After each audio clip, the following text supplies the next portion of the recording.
Assalamualaikum, apa khabar semua? Terima kasih kerana sudi singgah ke channel saya. Saya harap anda semua sentiasa berada dalam keadaan sihat dan berbahagia selalu, insya-Allah.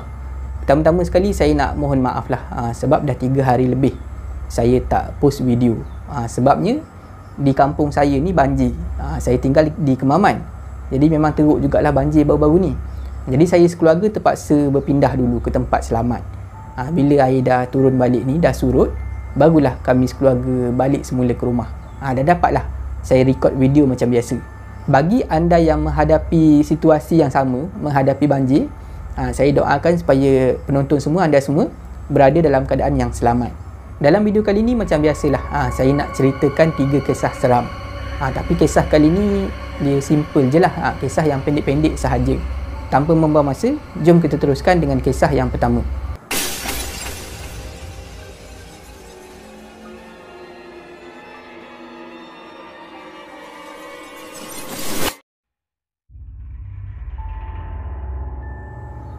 Selamat datang ke segmen Singgah Seram. Kisah yang pertama ni datangnya daripada kiriman email seorang penonton. Penonton ni dia bekerja sebagai seorang anggota polis. Tapi bukan di Malaysia. Dia merupakan seorang anggota polis Singapura. Saya akan gunakan nama samaran Faizal untuk memudahkan cerita. Perkara ni dah berlaku lama, sekitar tahun 2013. Lebih kurang 10 tahun yang lepas lah. Masa tu Faizal masih lagi baru dalam anggota polis tu. Dia masih lagi baru. Faizal kata anggota polis Singapura ni setiap tahun akan menyertai fitness test, ujian kecergasan. Memang setiap tahun akan diadakan. Ujian kecergasan ni dia macam biasalah, dia buat ujian fizikal. Sebagai contoh, tekan tubi, bangkit tubi, push up pull up ni lah, dan ada larian jarak 2.4 km. Masa tu Faizal tinggal di Pasir Ris. Dekat Singapura ada satu daerah yang nama dia Pasir Ris. Dekat Pasir Ris ni, dia ada satu sungai, sebatang sungai. Nama sungai tu Sungai Api-Api. Dan di hujung Sungai Api-Api tu ada pantai lah, ada laut. Nama pantai tu adalah Pantai Pasir Ris. Di sepanjang Sungai Api-Api ni ada trek jogging, memanjang. Daripada tempat tinggal Faizal ni, memanjang sampailah ke kawasan tepi pantai tu. Memang agak panjang lah dia punya jarak dia. Trek jogging di sepanjang Sungai Api-Api ni sampai ke kawasan tepi pantai tu memang dibina elok lah. Ada lampu jalan, trek jogging tu pun dibuat cantik lah permukaan dia. Memang penduduk di sekitar kawasan tu akan menggunakan trek jogging tu di sepanjang Sungai Api-Api tu untuk beriadah, untuk berjogging. Tapi waktu siang lah, waktu malam pun ada. Tapi waktu malam ni kurang. Kadang-kadang tak ada langsung orang jogging di kawasan tu. Kalau di Malaysia, kita jarang tengok orang jogging waktu malam. Memang bukan satu pemandangan yang biasalah. Tapi di Singapura, perkara ni adalah perkara biasa. Tapi kenapa di trek jogging di sepanjang Sungai Api-Api ni kurang orang jogging waktu malam dekat situ? Ada kisah dia. Dekat Sungai Api-Api ni, kata penduduk tempatan dekat situlah, memang terkenal dengan penampakan Pontianak. Memang banyak kali dah Faizal dengar pasal penampakan Pontianak di sepanjang Sungai Api-Api ni. Semasa perkara ni berlaku, memang dah dekat sangat nak sampai dengan tarikh ujian kecergasan. Katanya Faizal, untuk tahun tu, tahun 2013, ada sedikit istimewa event tu. Event ujian kecergasan tu. Bukannya dia punya acara tu sama saja. Ada bangkit tubi, pull up, push up tu sama je. Dan ada larian 2.4 km macam biasa. Cumanya yang istimewanya, bagi ujian 2.4 km, larian 2.4 km tu, mana-mana anggota polis yang dapat mencatatkan masa larian yang terpantas, dia akan diberi hadiah. Hadiah yang berupa wang tunai sebanyak 300 Singapore dollar. Macam yang saya cakap tadilah, perkara ni dah lama berlaku. Faizal pun masa tu muda lagi, single lagi. Jadi 300 Singapore dollar tu sangat berharga untuk Faizal. Sebab itulah Faizal dia bersungguh-sungguh pada tahun tu. Dia nak dapat juga hadiah tu, nak dapatkan catatan masa yang terpantas untuk ujian 2.4 km, larian 2.4 km. Macam mana cara sekalipun, dia nak pastikan dialah yang akan menang. acara 24 km tu.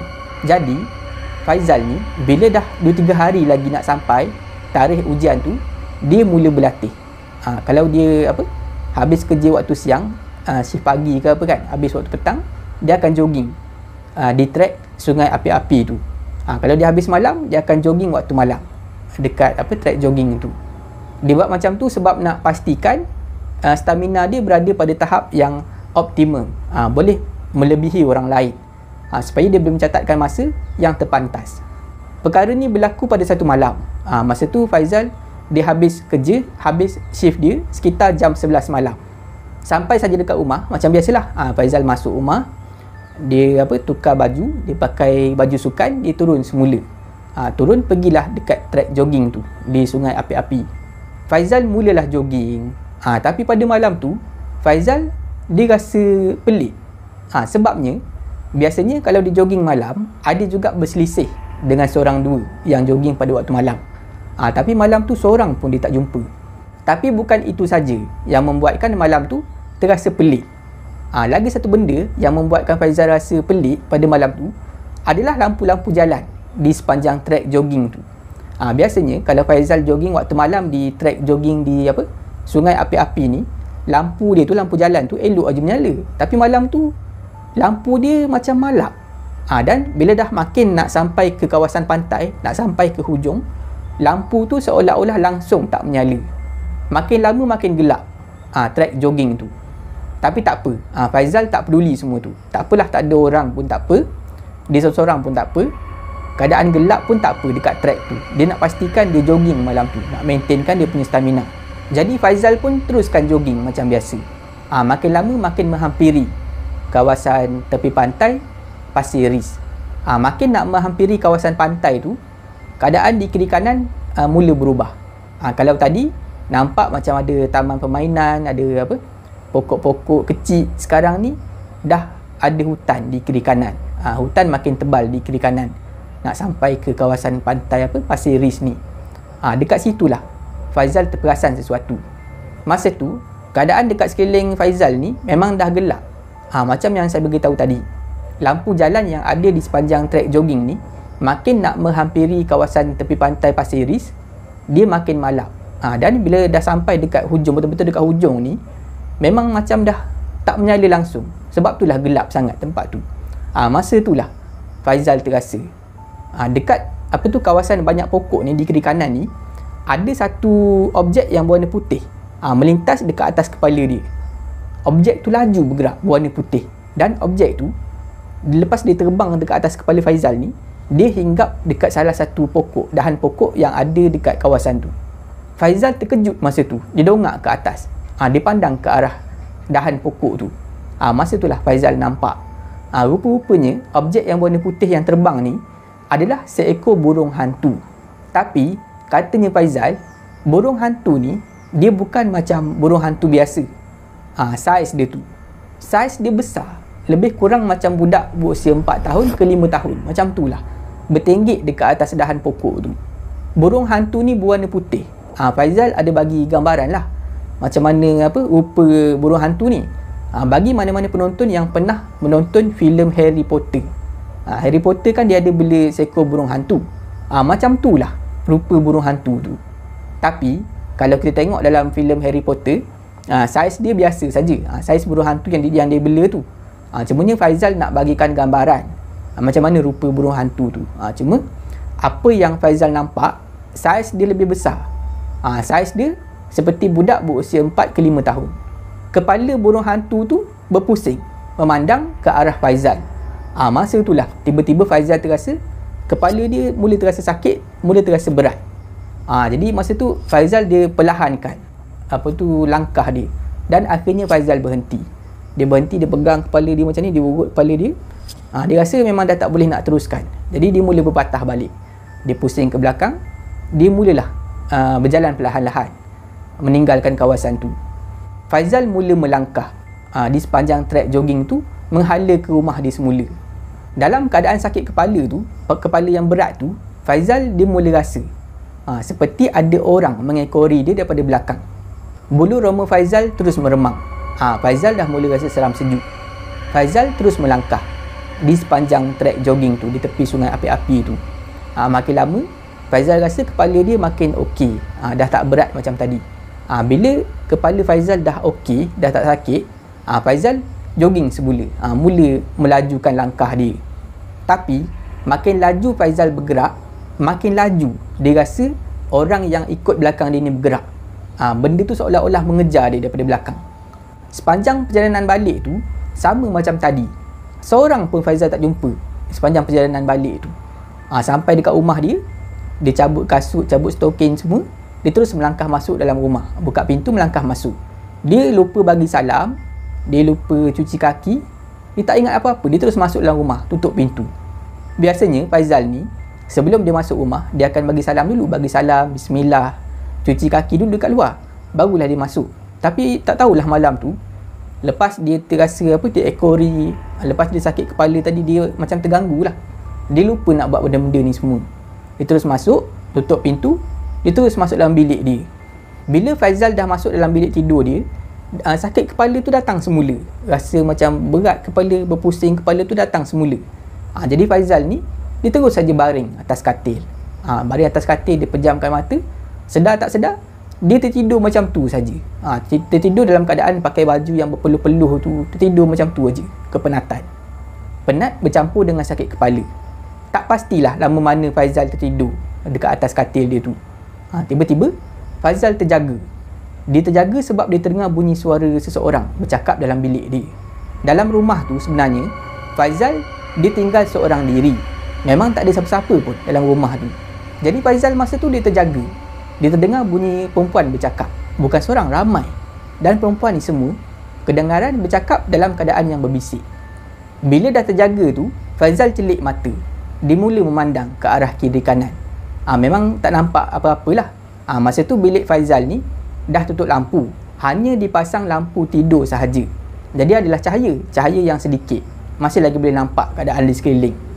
Pandang ke kiri ke kanan, tak nampak apa-apa. Lepas tu Faizal pandang pula ke arah hujung bilik, di sudut bilik. Dekat situlah Faizal nampak sesuatu. Nampak macam ada seseorang sedang berdiri di hujung bilik, di bahagian sudut bilik. Dalam keadaan yang mamai tu, mula-mula tak berapa jelas nampak orang tu. Tapi lama kelamaan makin jelas Faizal boleh nampak apa sebenarnya yang berdiri dekat situ.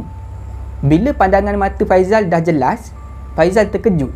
Sebabnya yang berdiri dekat sudut bilik tu, dekat bucu bilik tu, memang bukan manusia. Benda ni, lembaga ni, berdiri tegak dekat bucu bilik tu. Berambut panjang, rambut dia macam tak terurus, rambut yang berserabut lah. Dan katanya Faizal, rambut benda ni nampak berkilat, macam berminyak. Dan Faizal boleh nampak kulit benda ni. Faizal kata kulit dia nampak macam kulit pokok. Nampak macam menggerutu macam tu. Dan Faizal cakap benda ni walaupun dia berdiri, dia nampak macam tak bernyawa. Bila dah nampak benda macam tu, Faizal menggelupur bangun. Bangun terus berlari nak keluar daripada bilik dia. Dalam keadaan kelang kabut tu, nak keluar daripada pintu bilik dia, Faizal boleh dengar bunyi suara benda ni ketawa. Bunyi perempuan ketawa, tapi bukan seorang.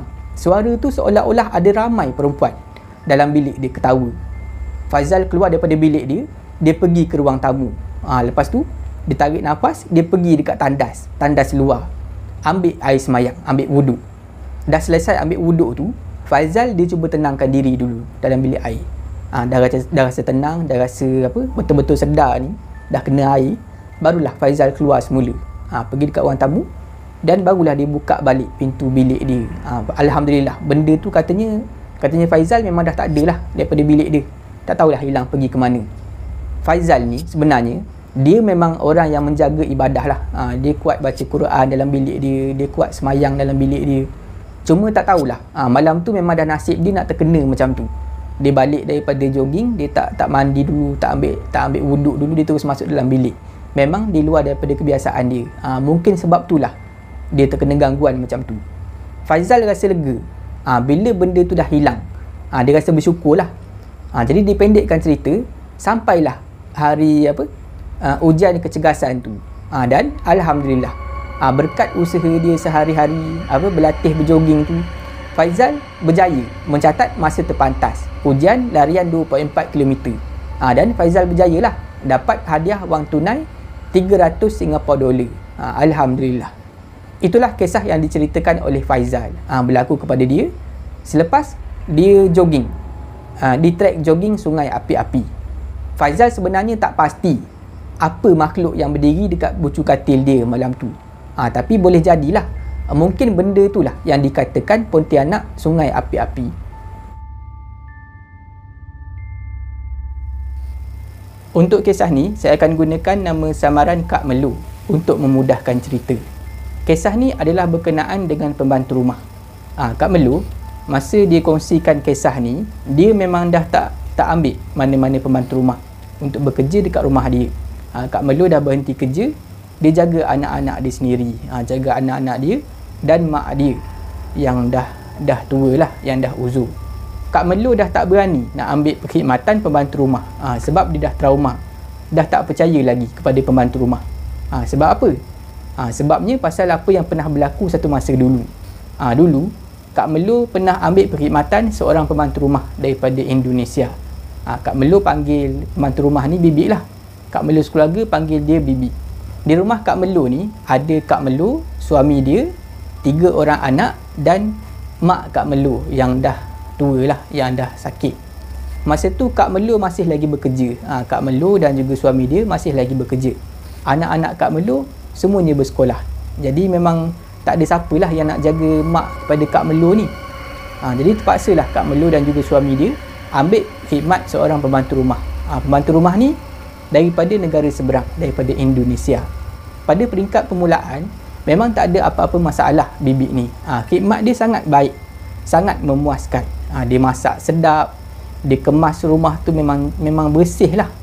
Dan Bibi ni dia boleh memandu kenderaan, boleh bawa kereta. Jadi kalau mak kepada Kak Melu ni ada appointment di klinik, di hospital, memang Bibi boleh bawa pergi. Jadi tak ada masalah lah dekat situ. Kak Melu boleh pergi kerja macam biasa.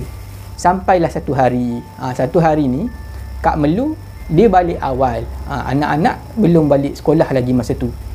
Lepas tu suami Kak Melu ada dekat tempat kerja. Dan Bibi dan mak Kak Melu hari tu dia pergi klinik, ada appointment. Jadi tinggallah Kak Melu seorang-seorang dekat rumah. Jadi dah balik awal tu, masa tu dah dekat nak petang lah. Kak Melu dia nak masak nasi. Jadi bila Bibi balik nanti, ringanlah sikit tugas Bibi, dah tak perlu nak menanak nasi. Sebab Kak Melu dah masakkan. Jadi masa tu Kak Melu dia pergi kat dapur, dia ambil lah periuk nasi tu kan. Dia ambil lah, dia buka bekas beras tu, dia cedok lah beras, letak dalam periuk. Tiba-tiba bekas beras tu tersangkut dengan baju Kak Melu. Tertumpah lah bekas beras tu, berterabur semualah. Kak Melu menggelabah masa tu, sebab tak pernah jadi macam tu. Memang bersepah lah dengan beras dekat atas lantai. Masa itulah Kak Melu terperasan. Dalam keadaan beras yang berselerak tu, ada satu telur dalam timbunan beras yang tertumpah tu. Kak Melu terasa pelik. Macam mana boleh ada telur dalam bekas beras ni?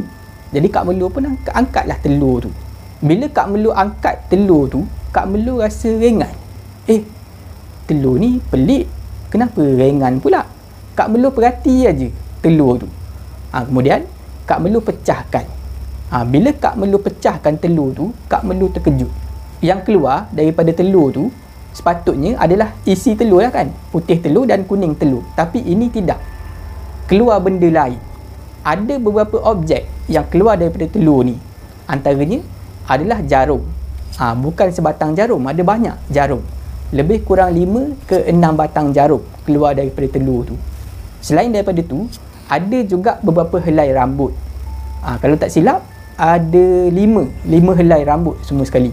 Dan rambut ni dia berbeza-beza. Ada yang panjang dan ada yang pendek.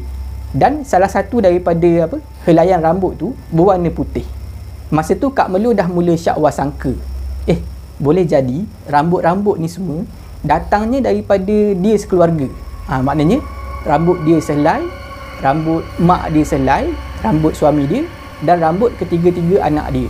Sebab rambut ni berbeza-beza dan ada satu tu warna putih panjang. Sebab rambut Mak Melu memang semuanya dah beruban, dah putih. Dan ada lagi satu objek yang keluar daripada telur tu. Objek tu adalah segulung kain yang berwarna merah. Benda-benda ni lah yang ada dalam telur tu. Memang sangat pelik lah perkara ni. Tapi masa tu Kak Melu dia tak nak memfitnah siapa-siapa, tak nak menuduh siapa-siapa. Jadi apa yang Kak Melu buat, dia simpan telur tu, dia simpan semua barang-barang yang keluar daripada telur tu, dia letak dalam satu mangkuk. Kemudiannya Kak Melu kemaslah semua disapulah semua beras yang tertumpah tu, diisi semula dalam bekas beras. Kak Melu masak nasi macam biasa. Dia tunggu semua orang balik. Tak lama lepas tu, Bibi dan mak Kak Melu sampai ke rumah, balik daripada klinik. Dan bila Kak Melu tengok Bibi dan juga mak dia dah balik, Kak Melu cakaplah dekat Bibi ni, Bibi, hari ni Bibi tak payah masak nasi, saya dah masak. Jadi Bibi tak sentuhlah bekas beras tu. Dan lepas tu Kak Melu call suami dia, suruh balik awal sikit. Jadi suami Kak Melu pun balik lah. Bila dah balik, masa tu anak-anak tak balik lagi. Kak Melu keluarkanlah mangkuk yang berisi telur tu. Kak Melu tanya kepada suami dia, dan tanya kepada mak dia, dan tanya kepada bibi dia, siapa punya kerja ni? Takkanlah budak-budak. Sebab anak-anak Kak Melu masa tu semuanya masih lagi bersekolah. Bila ditanya macam tu, suami Kak Melu memang tak tahu apa-apa. Suami Kak Melu dan mak Kak Melu. Tapi masa tu bibi ni dia menggeletar, badan dia menggeletar, seolah-olah takutkan sesuatu. Bila dah bibi ni bagi reaksi macam tu, memang tak ada orang lain lah, memang kerja dia lah. Jadi Kak Melu dan suami dia mulalah tanya, bertubi-tubi tanya. Tiba-tiba bibi ni dia menggelupur macam orang tak sedar, dan mulut dia berbuih, macam orang kena rasuk. Dia meracau-racau, mengeluarkan suara yang garau, bukan suara dia. Bila dah jadi macam tu, suami Kak Melu call lah seorang ustaz. Memang kawan dia lah, memang dia kenal. Ustaz ni pun datanglah ke rumah. Mulalah berinteraksi dengan benda ni, benda yang merasuk badan baby. Jadi dipendekkan cerita, benda ni memang kelakuan baby Kak Melu lah, baby yang bekerja di rumah Kak Melu. Memang Tuhan nak selamatkan keluarga Kak Melu lah. Sebab dia baru aja buat benda tu tak sempat nak berjadi.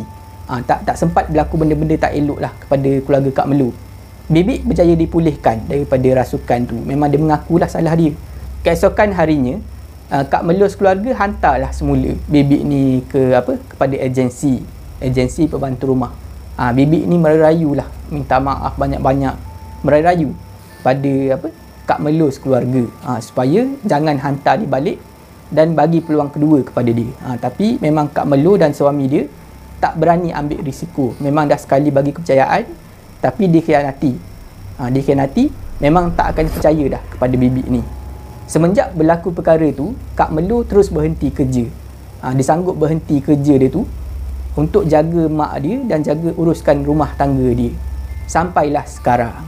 Itulah kisah yang diceritakan oleh Kak Melu.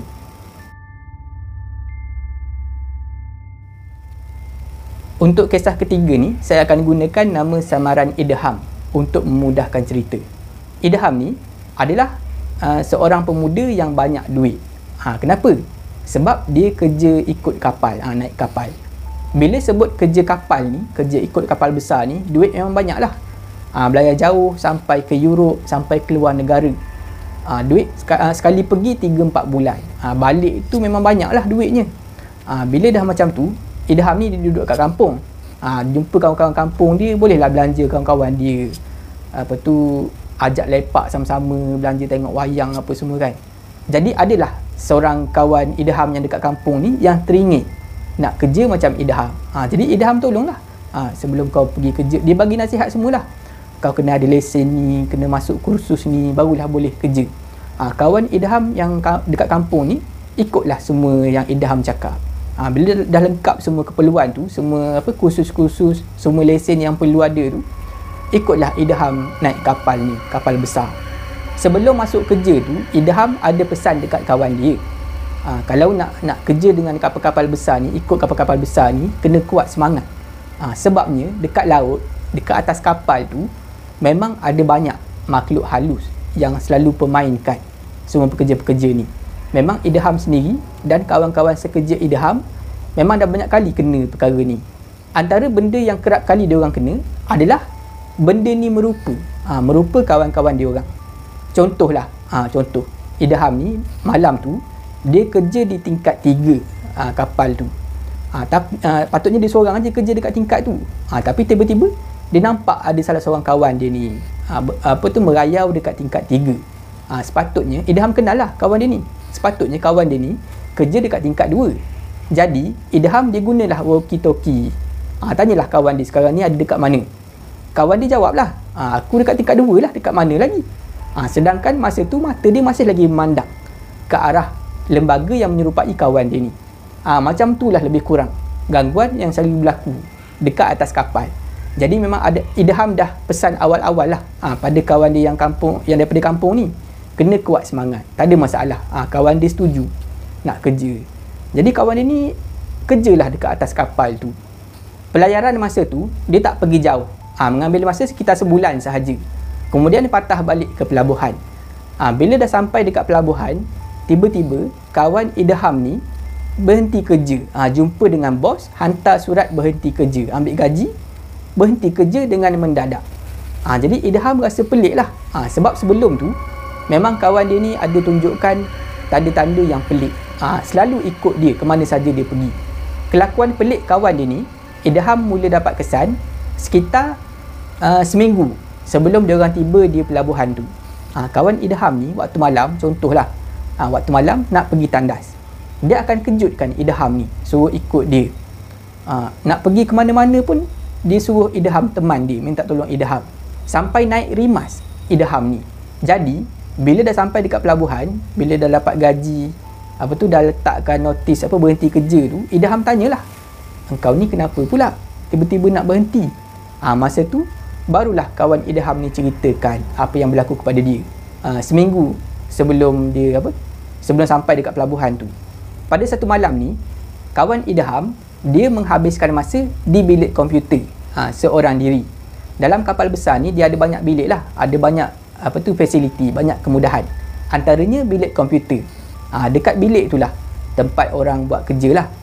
Nak online ke, nak cetak apa-apa, nak print apa-apa dokumen ke, dekat situ lah. Jadi malam tu kawan Idham ni dia ada free time, ada masa luang lah. Dia habiskan masa di bilik komputer tu. Orang lain kebanyakannya dah masuk dalam bilik, dah tidur. Jadi masa tu kawan Idham ni dia mainlah, dia guna komputer tu. Dalam tu ada banyak meja, banyak komputer. Tiba-tiba sedang dia melayari internet tu, dia terasa kaki dia ni seperti terkena sesuatu.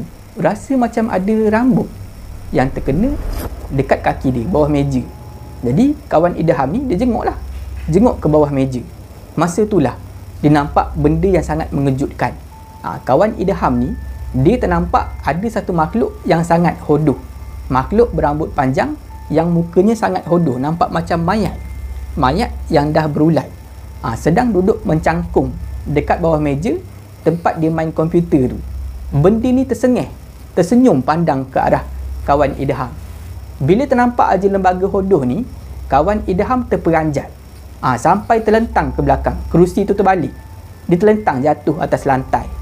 Kawan Idham cepat-cepat bangun, cepat-cepat berlari keluar daripada bilik komputer tu.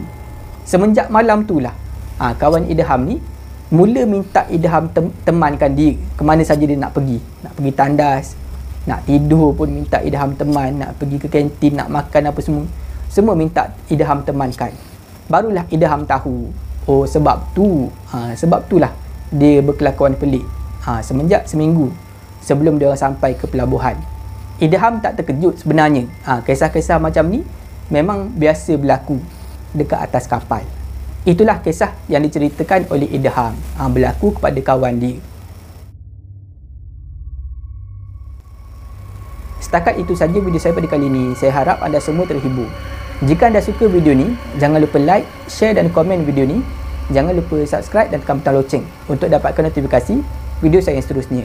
Bagi anda yang nak berkongsi kisah seram, boleh hantar ke alamat email yang tertera dekat bawah. Janganlah takut kepada makhluk, tetapi takutlah kepada pencipta sekalian makhluk. Semoga kita bertemu lagi di video saya seterusnya. InsyaAllah. Assalamualaikum.